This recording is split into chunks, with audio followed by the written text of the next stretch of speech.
আসসালামু আলাইকুম। আমি তাহমিনা ইসলাম আপনাদের সবাইকে স্বাগত জানাচ্ছি টিআই কিচেনে।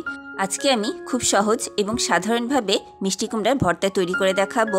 আমার চ্যানেলে আরও একটি পোড়া মিষ্টি কুমড়ার ভর্তার ভিডিও রয়েছে, আপনারা চাইলে দেখে নিতে পারেন, আর লিঙ্কটি আমি ডেসক্রিপশনে দিয়ে দিব। চলুন এবার শুরু করি।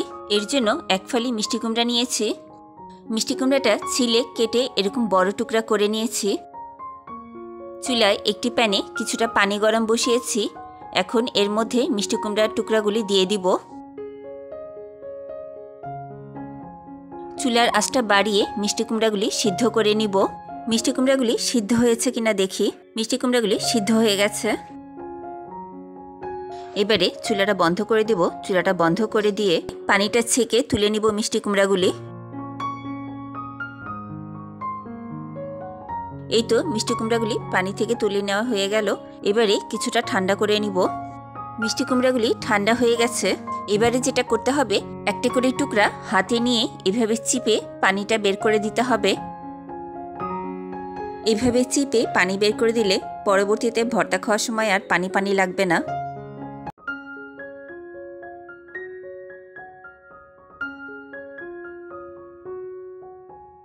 এই তো সবগুলি মিষ্টি কুমড়া চিপে নেওয়া হয়ে গেল। আর এই যে পানিটা আলাদা হয়ে গেল। এখন ভর্তার জন্য 3টা শুকনা মরিচ টেলে নিয়েছি, 3টা কাঁচামরিচ কুচি করে নিয়েছি, আর 2টা পেঁয়াজ কুচি করে নিয়েছি। আমার শুকনা মরিচগুলি অনেক ঝাল, তাই আমি 3টা দিয়েছি। ঝালটা আপনারা আপনাদের টেস্ট অনুযায়ী দিয়ে নেবেন। এবারে স্বাদ মতো লবণ দিব। লবণ দিয়ে প্রথমে শুকনা মরিচটা একটু ডলে নিব। এবারে সব কিছু ভালো করে মেখে নিব।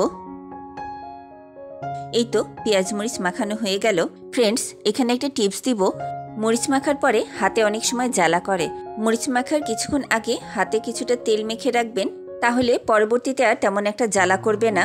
এবারে মিষ্টি কুমড়ার ভিতরে পেঁয়াজ মরিচটা দিয়ে দিব পরিমাণ মতো সরিষার তেল। এবারে মিষ্টি কুমড়ার সাথে সবকিছু ভালো করে মেখে ভর্তা করে নিব। এবারে ধনেপাতা কুচি দিয়ে দিব কিছুটা। ধনেপাতাটা ভর্তার সাথে মেখে নিব ভালো করে।